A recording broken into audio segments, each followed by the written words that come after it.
What's up everybody? Adam Meckler back again with another trumpet video. Today we're going to talk about mouthpiece buzzing, why to do it, how to do it, and maybe also why not to do it. Before we get started, please hit like and hit subscribe. That helps me out. I really appreciate you checking out my videos. This is not trumpet playing. It's good for a lot of things. It can be a good tool, and I'll tell you how it's a good tool, but it should not replace playing the trumpet, especially not for like 30 minutes in a band class. That's way too long to be playing the mouthpiece. In the trumpet, there's something called back pressure, which is air that exists in the trumpet, and when you push against it, it helps your lips buzz. And with the mouthpiece, there's no back pressure, so you actually have to force a buzz a little more than you do when you play the trumpet. So if you have trouble getting a buzz happening when you have the trumpet, it's going to be even harder to do it on the mouthpiece. So the things that you need to know for mouthpiece buzzing are you need to keep tight corners, and then you need to be a little bit more relaxed in the middle of your lips, but your lips need to be lightly touching so that you can get a buzz, okay? And usually I like to try and pick a pitch and match a pitch. This is one of the reasons why mouthpiece buzzing is great, is because it's a form of ear training, all right? We're going to do the note G on the trumpet. All right, I'm trying to hear it in my head before I play.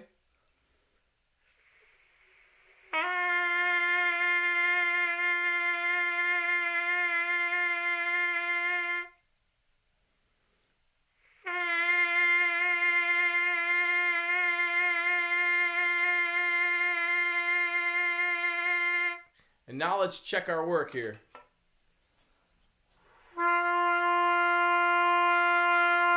So I'm maintaining that note G. It's a little more difficult to get a good sound.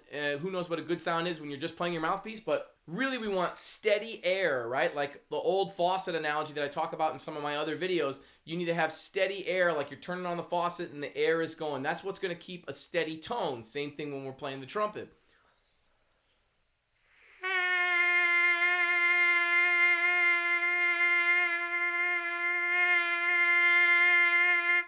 The other thing is, I've got only 2 fingers on my mouthpiece. I've got only 2 fingers on my mouthpiece because I don't want to get used to this feeling of jamming the mouthpiece into my face. I'm holding them on the shank rather than on the base of the cup because it's easier to kind of jam it into your face on the base of the cup. So if I hold it on the shank, then there's less of a chance that I'm going to jam it in my face, right? I can get practice with making a buzz sound happen without a lot of pressure, which is something that trumpet players need to work on all the time. And you can hear too that I'm starting the note with air. I'm not starting the note with my tongue. So I'm not trying to jump start the buzz. A lot of times when we build air up behind our tongue and then we blow it out like that, it helps jumpstart the buzz, but the attack of that can sound really abrasive and just generally not good. So I try to attack with just my lips on mouthpiece buzzing and then add in the tongue later.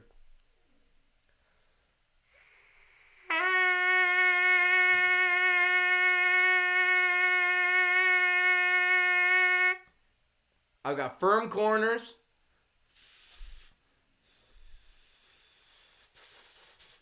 And a slightly less firm in the middle. We've got soft lip tissue here that we need to be really close together, lightly touching, so that we can get that buzz sound.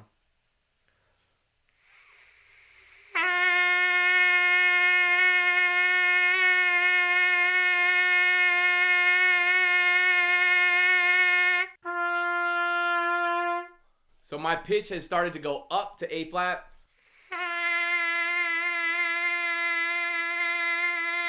And it's easy to wander. So one thing that I would suggest is try playing a song, something simple.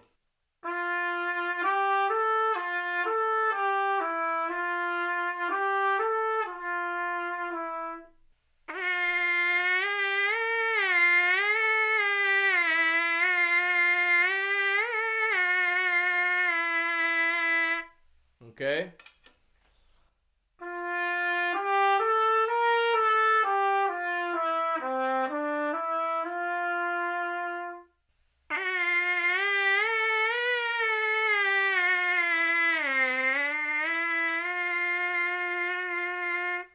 So you can hear I'm still not using my tongue. I'm just slurring everything.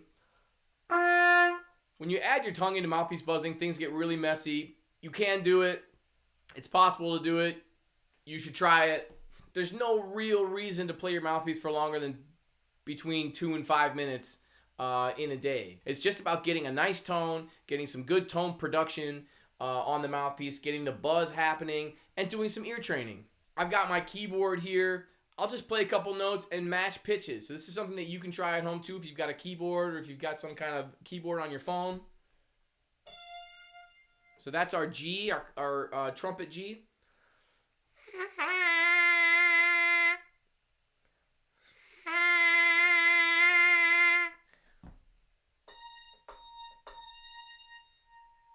All right. Notes. Concert B flat.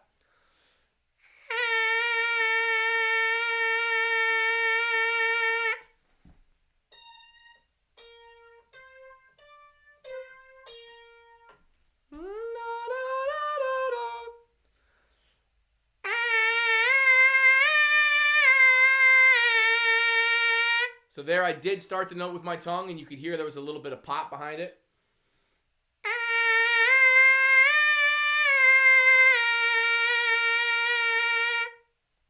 And you can also hear that the more I'm buzzing my mouthpiece, the clearer my sound is getting. There's less air in my sound, so it's a little bit more full of core, the middle part of the sound, the part of the sound that makes it really rich and warm.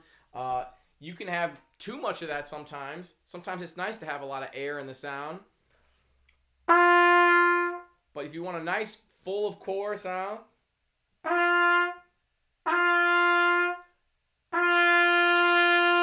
the mouthpiece buzz helps get you there.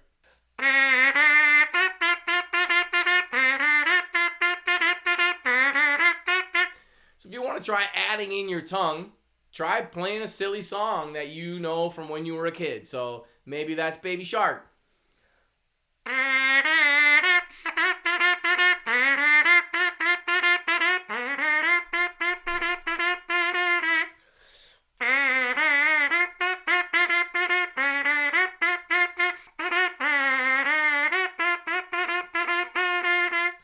All right, so I'm being a little less disciplined and I'm just being silly and having some fun, but part of playing trumpet is hearing songs and being able to play them.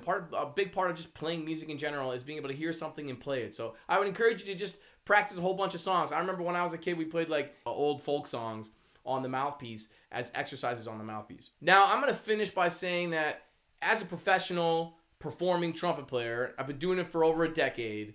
For any period of that time, maybe here and there, I've never really buzzed my mouthpiece regularly.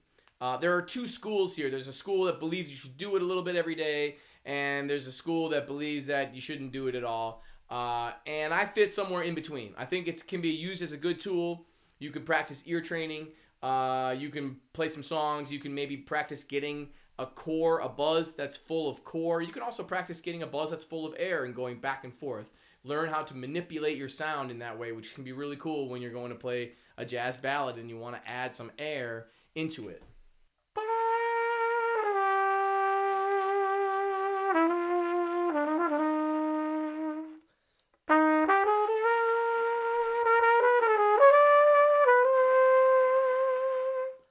Okay, that can be a really cool effect.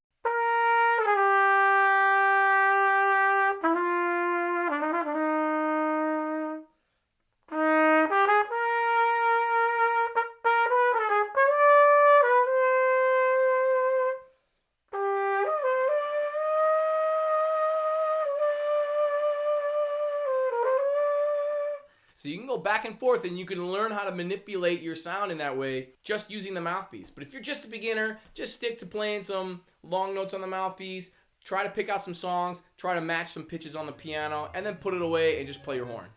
All right, that's it for today. Thanks everybody. Again, please hit like on the video, hit subscribe so you get more videos just like this. Bye.